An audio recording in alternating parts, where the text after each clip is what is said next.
The moment that man walked through those courtroom doors, the entire room went still. My husband, this confident, polished man who had been smirking at me from across the aisle for 3 weeks straight, turned a shade of white I had never seen on a living person. His lawyer grabbed his arm, papers scattered across the table. And I just sat there, in my plain navy dress, hands folded, holding my breath, thinking, finally, the truth has a face. But let me back up, because before that moment, I had lost almost everything. And the person who was trying to take the rest was sitting 10 feet away from me in a gray blazer I had once bought him for his birthday. My name is Callie Marsh. I was 26 years old when my grandmother passed away, and 27 when the man I loved, the man I had married in a small garden ceremony with paper lanterns and my grandmother's ring on my finger, became the person trying to take everything she had left me.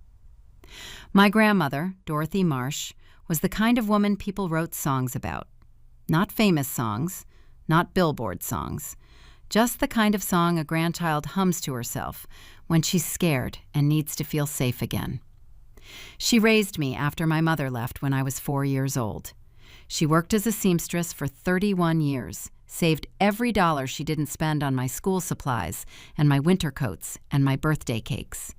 She bought her little house on Clover Lane in 1987, paid it off by 2003, and spent the next 2 decades filling every room with the smell of lavender and the sound of old game shows playing on her television in the front room. She never missed Wheel of Fortune. Never. She said Pat Sajak was very dependable, which she meant as the highest possible compliment. She was the most careful woman I'd ever known. Careful with her money. Careful with her words. Careful with the people she let close to her heart. Which is why, when she passed, she left behind a will. A very specific, very detailed, very legal will. She had not done it casually or at the last minute. She had sat in a lawyer's office and thought it through, and signed it, and had it witnessed, and filed it properly, because that was simply how Dorothy Marsh did things. And that will left everything to me.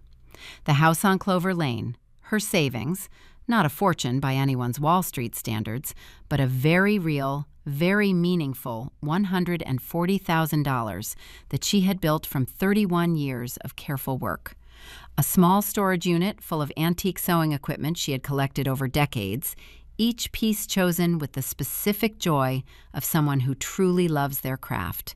And a plot of land on the edge of town that, as it turned out, had recently become quite valuable due to a new development going up nearby. I didn't know about the land value when I married Daniel Whitmore. I want to be clear about that. I was in love with him, or at least I thought I was, which in hindsight is less of a distinction than it should be. Daniel was charming in the way that some men are, the kind of charm that feels like sunshine, until you realize it's actually a spotlight, and the spotlight is always, only, pointed at him. We met 8 months before my grandmother passed. He came into the nonprofit where I worked as an events coordinator. He was donating a box of old office supplies, which, looking back, should have been a sign. The man drove a leased BMW and donated a box of paper clips and a stapler that turned out to be broken. But I was 25, and he had kind eyes, and he knew how to listen. Or rather, he knew how to appear to listen, which is a completely different skill and one he had mastered completely. The kind of listening where someone nods at exactly the right moments, but their eyes are running calculations you can't quite see. We were engaged within 4 months. We married 3 weeks after my grandmother's funeral, which felt romantic at the time, like love pushing through grief, like something beautiful insisting on itself, and which I now understand was calculated timing that would make any decent person's stomach turn. Because 2 months after our wedding, Daniel sat me down at our kitchen table with a cup of coffee and a very calm expression, and told me he thought we should combine our assets. He said it was about building a future together. He said it was about trust. He used the word trust 3 times in that conversation, which I have since learned is approximately 2 times more than an honest person needs to use it. He brought up the land on the edge of town. He had done his research, or rather, his brother had, who worked in real estate and had apparently spent some quality time with property maps and development projections. The land was now worth somewhere between $300,000 and $400,000, depending on how the development progressed. I told him I needed to think about it. He nodded pleasantly and refilled my coffee. 2 weeks later, I found the folder. I hadn't been snooping. I want to say that plainly. I was looking for our car insurance paperwork in his desk drawer because our registration needed to be renewed, and Daniel had said he'd handle it and then hadn't, which was a pattern I had excused 6 times already. Instead of insurance papers, I found a folder. Inside the folder was a printed email chain between Daniel and his brother, and a draft of a legal document I didn't fully understand at first. It took me reading it twice, then 3 times, standing in my kitchen in my pajamas at 7 a.m, to understand what I was looking at. Daniel had already spoken to a lawyer. He had a plan to contest my grandmother's will on the grounds that Dorothy Marsh had not been of sound mind when she wrote it. He was going to claim she had dementia. He was going to bring in a medical expert. And if the will was successfully contested under certain interpretations of state law, interpretations his brother had helpfully outlined in a very neat bullet-pointed email, a significant portion of the estate could be restructured, and as my husband Daniel would have a legal claim. I stood in my kitchen for a long time. My grandmother had been sharp and funny and present right up until the very end. The idea of someone standing in a courtroom and suggesting otherwise, using her name, her memory, her life, while trying to get to her land deal, made something go very still inside me. Then I put the folder back exactly as I had found it.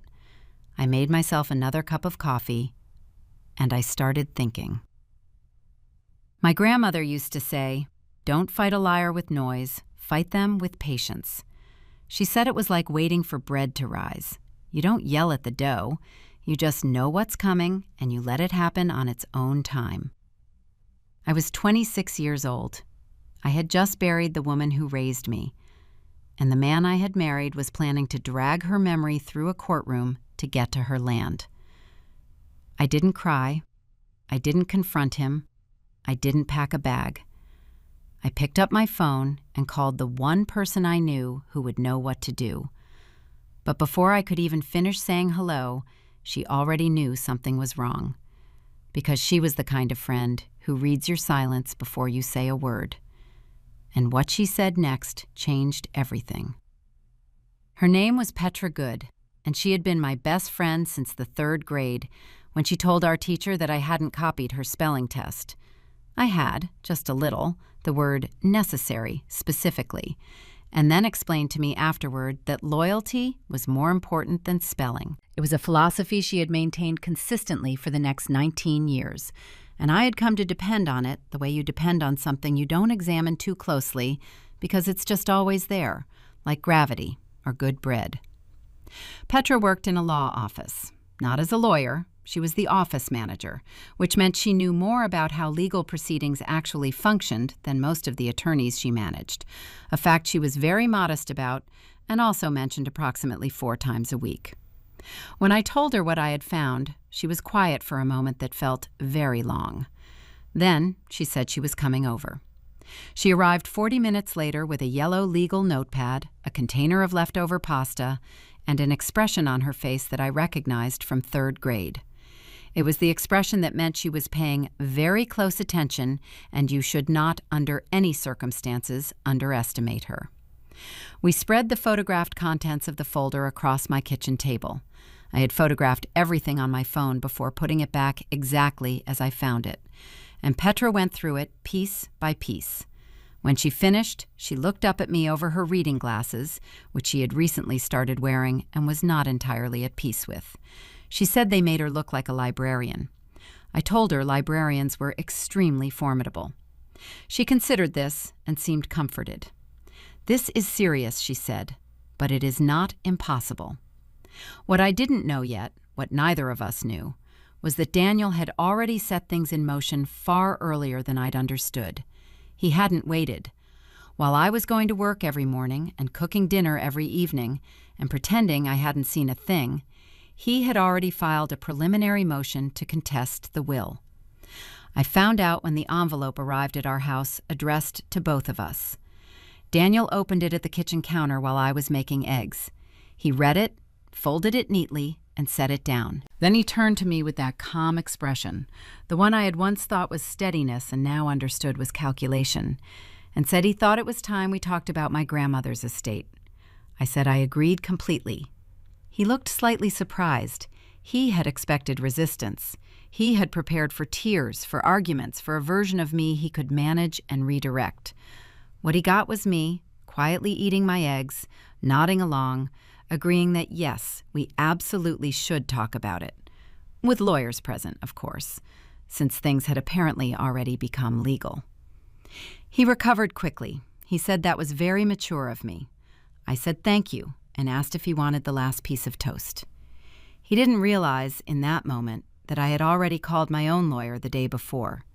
Petra's boss had recommended someone, a woman named Ruth Ann Colby, who had been practicing estate law for 22 years and who had, according to Petra, a way of walking into a courtroom that made opposing counsel quietly reconsider their life choices. Ruth Ann and I met in her office on a Tuesday afternoon. She was in her late 50s, wore sensible shoes, and maintained extremely direct eye contact, and within 15 minutes had explained to me exactly what Daniel was trying to do, why it was a bold strategy, and what it would take to stop it. The boldness, she explained, was in the dementia claim. My grandmother had been sharp as a tack for her entire life. Everyone who knew her could attest to that. But Daniel's legal team had found a single doctor's note from 2 years before her passing, a routine visit where Dorothy had mentioned some occasional forgetfulness, normal aging, the kind of thing every person over 70 experiences when they walk into a room and forget why they came in. Honestly, I had been doing that since I was 24, but that's beside the point, and I was not the one on trial. Daniel's lawyer, a man named Gerald Finch, who had the energy of someone who had never been told no and had decided to make that everyone else's problem, was planning to use that note as the cornerstone of their case. He was also planning to call my grandmother's neighbor as a witness, a woman named Patricia, who had once complained that Dorothy's wind chimes were too loud and who had apparently agreed to testify that Dorothy had seemed confused on several occasions. Patricia and my grandmother had not been friends. Patricia and my grandmother had been the kind of neighbors who waved from driveways with the specific smile that means, I see you, and I am choosing not to engage. There is a whole language in that smile. My grandmother was fluent in it. The case was building. Gerald Finch was confident. Daniel came home every evening looking like a man who thought he had already won. And maybe he would have. Maybe all of it, the letter, the land, my grandmother's name, would have gone the way he planned, except for one thing. My grandmother was careful. I said that before, and I mean it in the deepest possible sense. What I mean is, she was not just emotionally careful, she was documentarily careful. The woman kept records the way other people kept souvenirs. Every receipt, every letter, every appointment slip, every warranty card for every appliance she'd ever owned, filed neatly in labeled folders in the closet of her spare bedroom. It was, frankly, the most organized closet I had ever seen, and I say that as someone who owns 3 different sets of container lids that do not match any containers. I had been slowly going through those folders since her passing, and in one of them, tucked behind her 2019 tax return, I found something that made me sit down directly on the closet floor. It was a letter, dated 14 months before she died, written in her handwriting, steady, precise, every letter formed with the care of a woman who had spent a lifetime working with her hands and knew what it meant to do something properly. It was addressed to her lawyer, and it described in extraordinary detail her wishes for her estate, her reasoning, her state of mind, her complete and total awareness of what she was leaving and to whom and why. At the bottom, signed and notarized. She had known somehow. Or maybe she hadn't known specifically. Maybe she had simply been the kind of woman who prepared for the possibility that someone, someday, might try to say she hadn't known her own mind. Maybe she had just done it the way she did everything, carefully, in advance, and completely. I held that letter for a long time there on the closet floor. Then I drove straight to Ruth Ann Colby's office, and for the first time since this whole nightmare had started, I watched my lawyer smile. Ruth Ann Colby did not smile often in a professional setting. She had told me this herself on our first meeting, in a tone that suggested she considered excessive smiling to be a form of inefficiency. So when she read my grandmother's letter, and a slow, quiet smile spread across her face, I felt something loosen in my chest that I hadn't even realized had been clenched tight for weeks. "This," she said, setting the letter down very carefully, "is extraordinary." Dorothy Marsh had written that letter the same week she updated her will. Same lawyer, same notary, same date stamp. She had done it because her own attorney, a retired man named Harold Betts, who now lived in Flagstaff and grew tomatoes competitively, which I found both charming and entirely irrelevant, had suggested it as standard practice. He did it for older clients, specifically to guard against future challenges to their estates. He had apparently been recommending it for years, which meant that 14 months before she passed, my grandmother had sat in a lawyer's office and said in her own words, in writing, witnessed and sealed and filed, "I am of sound mind. I know exactly what I am doing, and I want my granddaughter Callie to have everything." Gerald Finch, Daniel's very confident lawyer, did not know this letter existed. Ruth Ann explained to me carefully, the way she explained everything, which was clearly and without unnecessary drama, which I appreciated enormously, that the letter alone might not end the case. Daniel's team could still try to argue that Dorothy's condition had deteriorated in the 14 months between the letter and her passing. It was a weaker argument now, significantly weaker, but it wasn't impossible. We needed more. And here is where I have to give credit to something I had always thought of as one of my grandmother's little quirks. She was a joiner. She joined things. The local quilting circle, the library's Tuesday book club, which she had attended for 11 years, even after she admitted to me that she had stopped actually reading the books and was mostly going for the lemon cookies and the company. The neighborhood beautification committee, the senior center's weekly card game, where she had a reputation for being both generous and entirely merciless, depending on her mood and the quality of the coffee they were serving. She knew people, dozens of them. People who had seen her every week, talked with her, laughed with her, right up until the last months of her life. Ruth Ann and I made a list. I spent the next 2 weeks driving around our town, having conversations that simultaneously broke my heart and filled it back up again. Dorothy's quilting circle friends, 4 women ranging in age from 71 to 84, all of whom had opinions about fabric that I found both dazzling and slightly intimidating, remembered her in startling detail. They remembered the quilt she had been working on in her final year, the specific pattern she had chosen, the very heated debate she had strong opinions about regarding whether a particular shade of blue qualified as teal or cornflower. For the record, she maintained firmly that it was teal, and everyone who agreed with her was right, and everyone who disagreed was welcome to their incorrect opinion. One of them, a woman named Marlene, pulled out her phone and showed me a voice message my grandmother had left her 6 weeks before she passed, reminding her about a supply sale at the fabric shop and making a small joke about how the price of quilt batting had gone up so dramatically she was beginning to suspect the geese had formed a union. Marlene's hands were shaking a little when she played it. So were mine. The librarians at the Tuesday Book Club remembered Dorothy so vividly that 2 of them got a little misty before catching themselves and straightening up with the particular dignity of people who spend their lives around stories and know that a good one deserves to be told properly. They confirmed she had been engaged and funny and extremely opinionated about fiction that ended ambiguously. "We are meant to know what happens," she had apparently said more than once, with great feeling. An ending is not a puzzle, it is a gift. I thought about that a lot over the weeks that followed. Meanwhile, something else was happening at home that I had not anticipated. Daniel had started watching me differently. Not in a frightening way, more in the way of a man who had expected something to be simple and was beginning to suspect it wasn't quite. He would come home and look at me a moment too long before saying hello. He would mention the legal proceedings in very casual, conversational ways, testing for reaction. I gave him nothing. I had become quite good at nothing. I could have given master classes in nothing.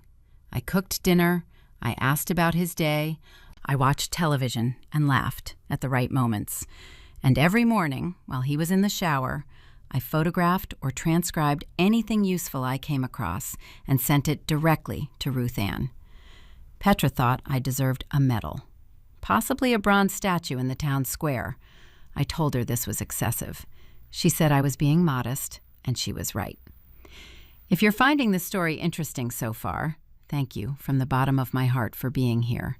This channel means everything to me, and every like and subscription truly helps this story reach someone who needs it. It would mean the world. One evening, I heard Daniel on his phone in the garage, voice low, speaking quickly. I caught fragments through the door, something about timing, something about making sure the doctor's note was presented in a specific way, something about not leaving room for surprises. He had no idea that surprises had already been arranged, quite thoroughly, and were waiting patiently in Ruth Ann Colby's case files, like guests who had arrived early and were perfectly comfortable. The other thing I found, and this one took me longer to understand, was a name. In Daniel's printed email exchanges, there was a reference to a meeting with someone connected to the development company buying up land on the edge of town. Just a mention, a casual reference, a name, Garrett Mullen. He was listed as a mid-level acquisitions manager. I didn't know what to do with that name for almost a week.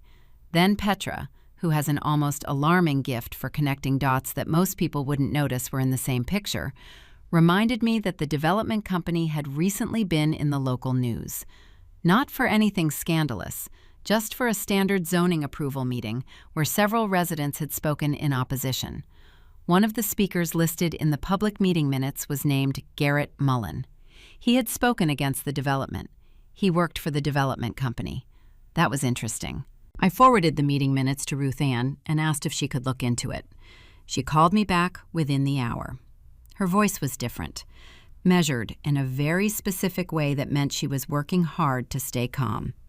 She said she needed to make a phone call, and then she said she thought she might know who our surprise witness was going to be. Ruth Ann Colby did not share every detail with me right away. She was methodical that way, like a chef who absolutely will not let you taste the dish before it's properly finished, and who will give you a look if you try. She told me she was following up on something significant, that I should trust the process, and that I should not do anything that might signal to Daniel or Gerald Finch that our case had just shifted considerably. I told her I understood completely. I had been cooking dinner every night for a man who was trying to take my grandmother's house, so Patience and I were on very intimate terms by that point. What I did know was that our plan had several layers, and each one needed to hold. The first layer was Dorothy's letter. Ruth Ann planned to introduce it early in our presentation, not as a trump card revealed with fanfare, but as a foundation. She wanted it entered into evidence carefully, respectfully, so that the judge and the room understood that Dorothy Marsh had anticipated exactly this kind of challenge and had addressed it directly in her own hand well before she ever became ill. The second layer was the witnesses, the quilting circle, the librarians, Dorothy's card game friends from the senior center, 2 of whom had known her for over 20 years and still spoke about her with a warmth and specificity that no expert testimony could replicate. Ruth Ann said there was a particular power in ordinary testimony, that people responded to real human beings telling real memories in ways they sometimes didn't respond to clinical language and impressive credentials. She said Gerald Finch's medical expert would make everything sound technical and measured and appropriately distanced. Our witnesses would make Dorothy real, present, herself. The third layer was what Ruth Ann was still carefully developing, the Garrett Mullen situation. I pieced more of it together over the following days through Ruth Ann's measured updates.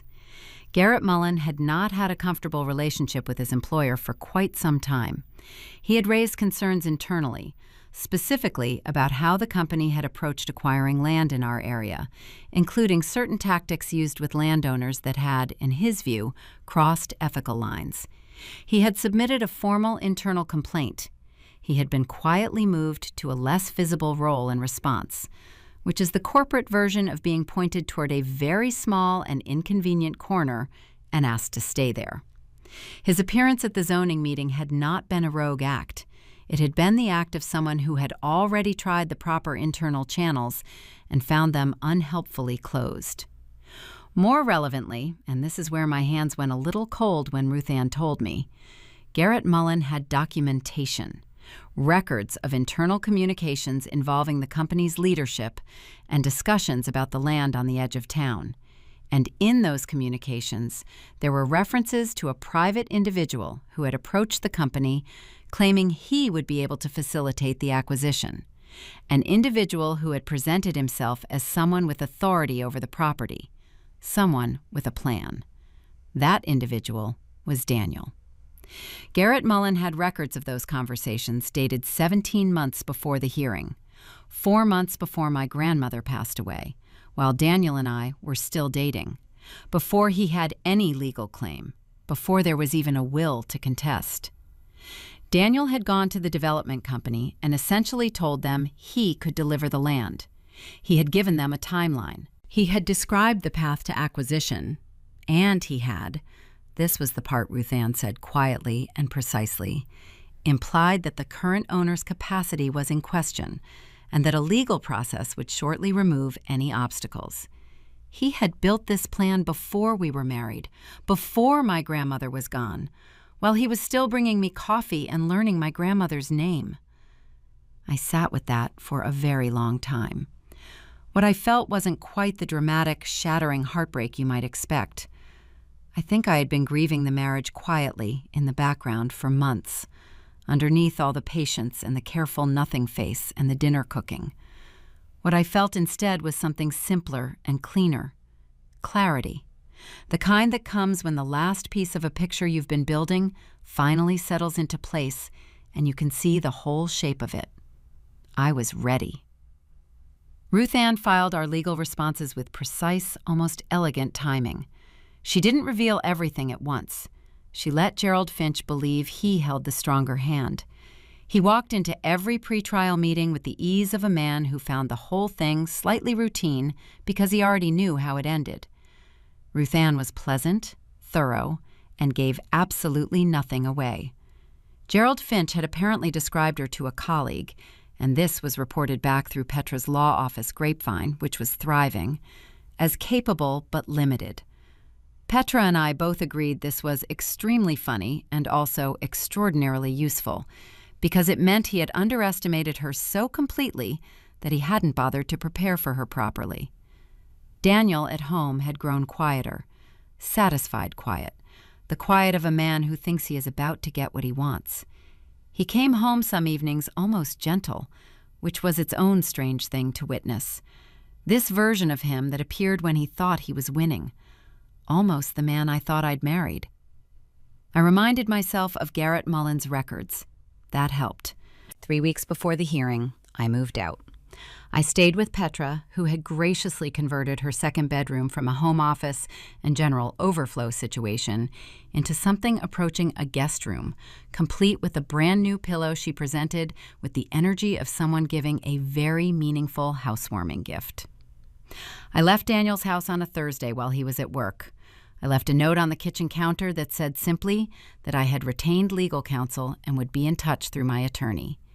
He called 7 times that afternoon. I didn't answer once. Ruth Ann's assistant called him back and politely explained that all communications should now go through the appropriate channels. There is a specific satisfaction, I discovered, in appropriate channels. The hearing was set for a Tuesday. Ruth Ann went through everything with me the week before. What to expect, how to sit, what expression to maintain. Calm, she said, not cold. There's a difference. Cold looks like you have something to hide. Calm looks like you know something they don't. I practiced calm in Petra's bathroom mirror every morning for a week. I was pretty good at it by then. The night before the hearing, I slept better than I had in months. Dorothy had left me something more than a house and a plot of land.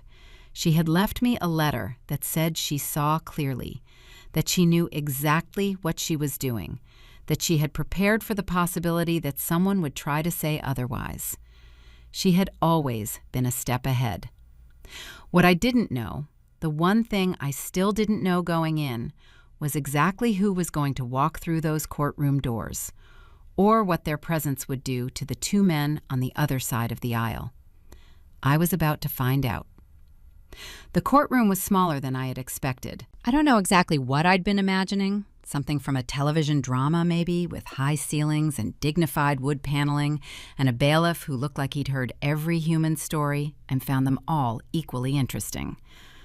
What I got was a room with fluorescent overhead lighting and carpet the color of old oatmeal, which I mention only because details like that become very vivid when you are trying to stay calm and your entire future is being discussed 10 feet to your left. Daniel sat across the aisle with Gerald Finch, who had dressed for the occasion in a suit that probably cost more than my car. Daniel wore the gray blazer I had once told him made him look trustworthy. I noticed that detail and filed it away in the category of things I no longer found charming. Gerald Finch opened the proceedings with the smooth, well-practiced confidence of a man who had given this type of speech many times before and had never found it particularly challenging. He outlined the claim methodically. Dorothy Marsh, an elderly woman, some documented confusion, a single medical note suggesting cognitive uncertainty, a will that may not have fully reflected her true and informed wishes. He used phrases like capacity concerns and documented incidents and made the whole thing sound almost reasonable, which is a skill I now understand is genuinely worth a great deal of money per hour. He was very good at it. I won't pretend otherwise. Then Ruth Ann stood up. She did not raise her voice. She did not use dramatic gestures or strategic pauses. She simply introduced Dorothy Marsh's letter, spoke to its context with quiet precision, and had it entered into evidence. I watched Gerald Finch's face as the letter was processed. There was a very subtle shift, a slight tightening around the eyes, a brief recalibration happening behind them. He recovered quickly because he was a professional, and that is what professionals do. But he had not seen the letter before, and for just a moment I could see him recalculating. The morning proceeded. Daniel's expert witness took the stand, a physician who reviewed the medical note and offered his professional assessment in the measured tones of someone who had agreed to do a job and was doing it conscientiously. Ruth Ann cross-examined him with quiet thoroughness, and by the end, the doctor's note had been so thoroughly contextualized that it had transformed from a cornerstone into a footnote. Normal aging. Documented, yes. Indicative of incapacity? No. These things are not the same, and Ruth Ann made sure the room understood the distance between them. Then our witnesses began. Marlene from the quilting circle was first. She was 73, wore a blue cardigan, and spoke about Dorothy Marsh with a steady warmth that changed the quality of the air in the room. She described specific conversations, specific projects, specific jokes Dorothy had made. She mentioned the voice message. The judge allowed a portion of it to be played. My grandmother's voice came into that fluorescent-lit room, clear and bright. She was reminding Marlene about the fabric sale. She made a small joke about the price of quilt batting going up so fast she suspected the geese had organized. Her timing was perfect. Her voice was completely her own. I looked down at my hands and kept my expression exactly where Ruth Ann had told me to keep it. 3 more witnesses followed, the librarians, Dorothy's card game friends from the senior center, including a man named Walter, who had known her for 22 years and described her as considerably sharper than he was at half her age, which drew a small, warm laugh from several people in the gallery. Each witness added another layer. Each one made Dorothy more present in that room, more real, more undeniably herself. Gerald Finch cross-examined each one with careful professionalism. He established that none of them were medical professionals. He acknowledged their memories while gently suggesting that affection was not equivalent to clinical assessment. He was effective, I will say that. But then Ruth Ann stood up for the last time that morning, and she said the words that shifted everything in the room. She said she had one more witness to call. She said the witness had not been on the original list. She said she was invoking the right to introduce a late witness based on newly discovered evidence, which she had properly notified the court about in advance, which the judge confirmed had been correctly handled and cleared. And then the doors at the back of the courtroom opened. Garrett Mullen was in his mid-40s. He wore a plain dark suit and walked with the particular posture of someone who had made a difficult decision some time ago and had long since made his peace with it. He did not look at Daniel. He walked to the witness stand and looked at Ruth Ann. And that was the moment. That was the moment. Daniel looked at him, and the color left his face in a way I had never seen happen to a living person before. It went fast. Gerald Finch's hand found Daniel's arm. Papers slid off the table. Gerald recovered, professionally, but not quickly enough. Not before everyone in that room had seen it, registered it, filed it away. Garrett Mullen took the stand and testified clearly, without drama, without embellishment. He described his role at the development company. He described the internal concerns he had raised and the process by which he had raised them. He described the documentation he had preserved. And then, methodically, he described what that documentation contained. Daniel Whitmore had approached the development company 17 months prior, 4 months before my grandmother's passing, while we were still dating. He had represented himself as someone positioned to facilitate the acquisition of a specific land parcel. He had indicated that a legal process would shortly resolve any obstacles to that acquisition. He had used the phrase, a legal matter. My grandmother had still been alive when Daniel used those words. The room was very quiet. Ruth Ann presented the documentary evidence, printed, organized, submitted properly. She let it speak in Daniel's own words. She let the timeline speak. She presented it all in the same steady voice she used for everything, and she let the weight of it settle into the room on its own. Gerald Finch requested a recess. The judge granted 15 minutes. Through the small window in the courtroom door, I could see Gerald speaking rapidly and very quietly to Daniel, who was no longer the composed man in the trustworthy gray blazer. He was something else now. He was a man watching the architecture of a very careful plan, one he had believed was completely invisible, become entirely and publicly visible in a room full of people. Petra was in the hallway with me. She was not supposed to be commenting. She kept her expression neutral with what was clearly enormous effort, and at one point she grabbed my arm very briefly and did not say anything, which from Petra meant more than most people's full speeches. 15 minutes became 37. When we went back in, something in the room had changed.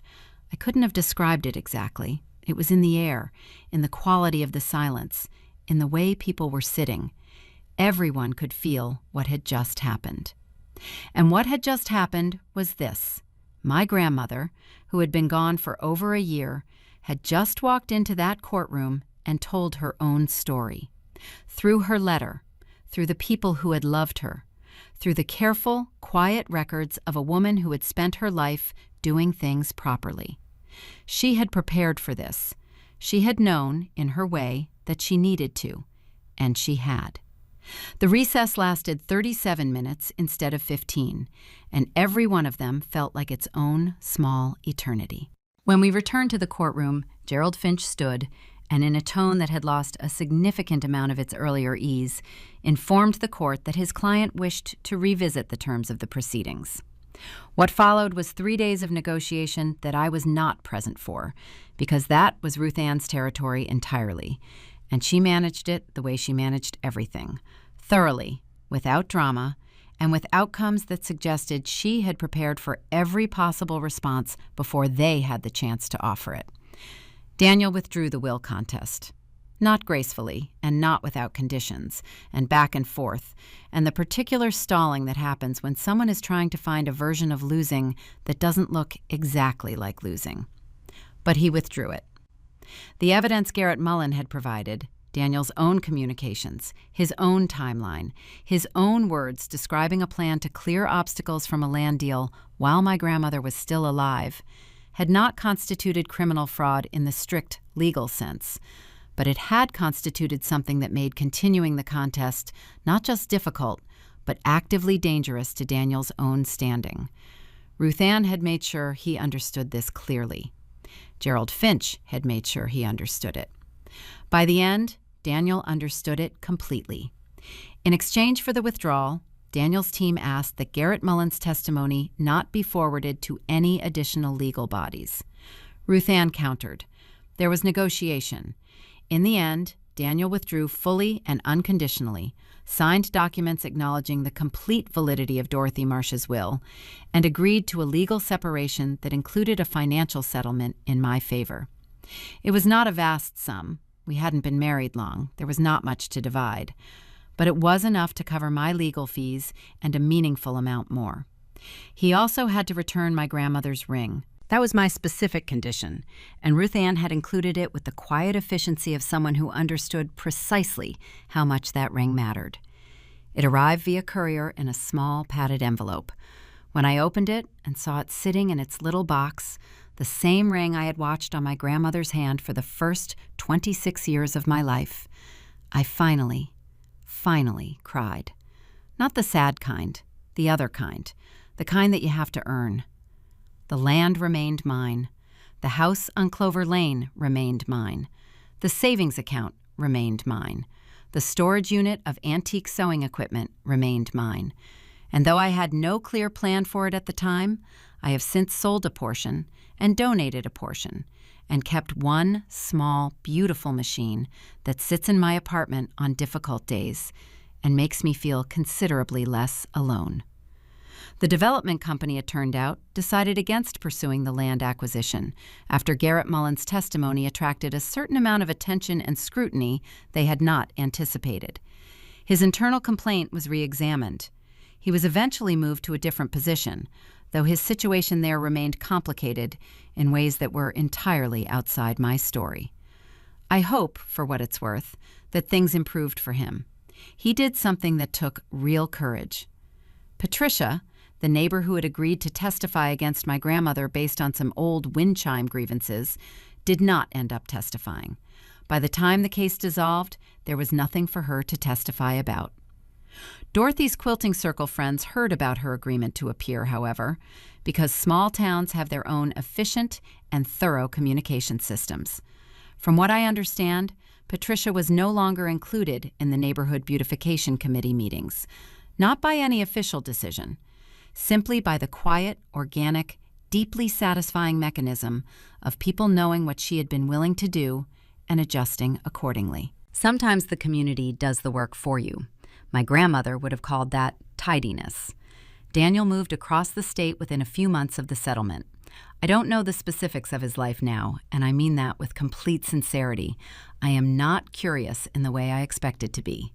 He exists somewhere, living some life, and what I feel when I think about that is mostly a clean and empty nothing, which is the healthiest nothing I have ever experienced. His brother, who had drafted the bullet-pointed email that started all of this and done the real estate research that fueled the whole scheme, apparently told their mutual friends that the situation had been a misunderstanding. A misunderstanding that had been documented in writing, organized in a folder, presented in a courtroom, and confirmed by a witness under oath. Sure, a misunderstanding. The stapler in the donation box should have warned me. This family had a complicated relationship with accuracy. The day the final documents were signed, Ruth Ann shook my hand across her desk in the same direct way she did everything. She said I had been an excellent client.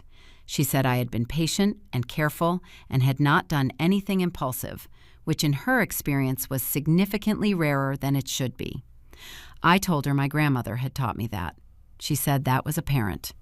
Then she gave me that quiet, efficient smile and told me to go enjoy my grandmother's house. I drove to Clover Lane that evening. I let myself in with my own key. The house smelled like lavender, still, even after all those months. I don't know exactly why.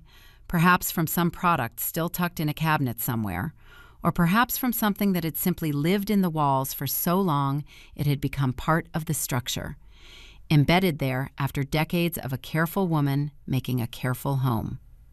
I sat in my grandmother's chair in the front room. I looked at what she had built, and I thought about what she had done, writing that letter, preparing for the possibility that someone would question her mind, protecting me from something she couldn't have known was coming, but had decided to guard against anyway, because that was how she moved through the world, carefully, in advance, with more love than she ever said out loud. She had known what she was doing. She had always known. Spring came to Clover Lane the way it always had, slowly, and then all at once, the way good things tend to arrive when you have stopped watching for them quite so urgently. The front garden, which had been my grandmother's particular pride and my personal area of complete inexperience, needed attention after months of being unoccupied. I am not, by any stretch of the imagination, a natural gardener. I do not have Dorothy's patient relationship with growing things, which operate on their own schedule and are not interested in being asked to hurry up. But I learned. I started slowly, clearing the winter debris, figuring out which things were dead and which were merely dormant, which turned out to be a more universally useful skill than I had anticipated. I bought a book on perennials that a librarian at the Tuesday Book Club recommended with the serious expression of someone who has thought deeply about this. I started showing up to the Thursday sessions because it seemed right, and I ate lemon cookies, and I found that grief and community have a way of overlapping in the most unexpected and gentle places. I moved into the house on Clover Lane 3 months after the case concluded. My apartment had been month to month, poor planning at 25, extraordinarily convenient at 27. Petra helped me move everything in 2 car trips and 1 borrowed truck, and we sat on the kitchen floor eating pizza because the furniture arrangement hadn't been worked out yet, and Petra announced that eating on the floor was dramatically underrated, which she said with the conviction of someone who had clearly thought about this before.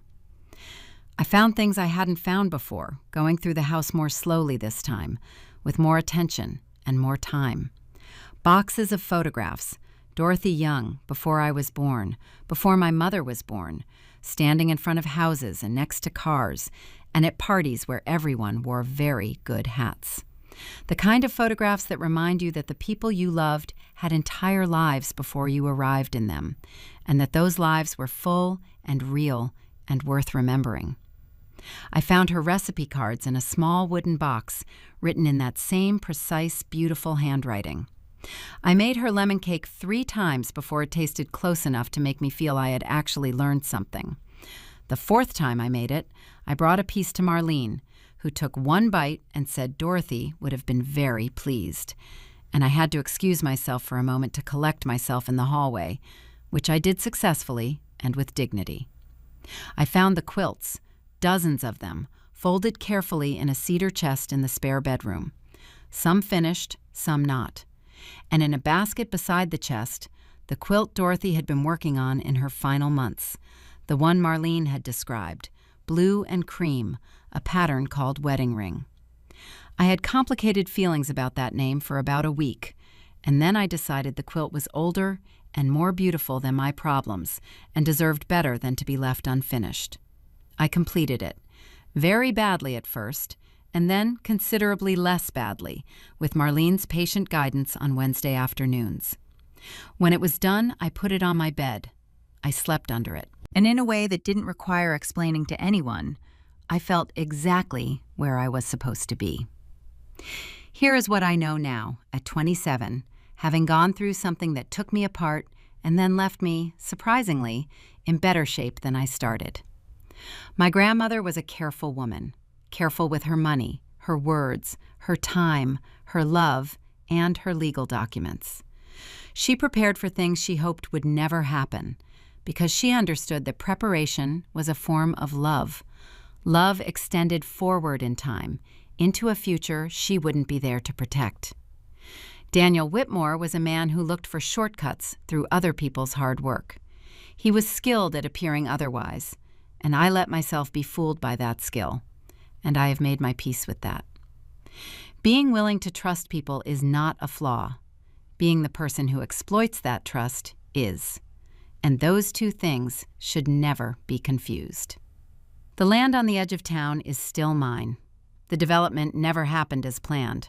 The company restructured, attention it had not wanted followed Garrett Mullen's testimony, and the whole project quietly collapsed. The land is currently leased to a small organic farm cooperative, and I receive a modest rental income. And every time I drive past, I think about how much my grandmother would have liked knowing her land was growing things. Ruth Ann Colby sent me a card when the case was fully settled. It said simply, "Well done," in her handwriting, efficient and direct, just like everything else about her. I framed it. It is on my kitchen wall. Petra thinks this is slightly odd. I think it is exactly right. Petra herself received a promotion at the law office, which surprised absolutely no one. She is currently considering actually becoming a lawyer, which her boss says would be tremendous for the profession and a significant loss to the functioning of the office. Both things are true, and I have told her both things, and she is thinking it over with the seriousness it deserves. And me? I am 27 years old. I live in a house on Clover Lane that still smells like lavender. I have a quilt on my bed and recipe cards in a wooden box, and a garden I am slowly, imperfectly learning how to tend. I have friends who showed up when I needed them, and a lawyer who believed in careful preparation, and a grandmother who prepared for things she hoped would never happen because she loved me enough to do it anyway.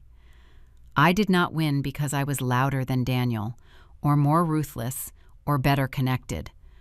I won because Dorothy Marsh had prepared carefully, and I had paid attention, and I had trusted the right people, and I had been patient when patience was the hardest thing in the world to hold on to. She always said, "Don't fight a liar with noise. Fight them with patience." She was right. She was always completely, entirely right. She knew exactly what she was doing. And because of her, now, finally, so do I.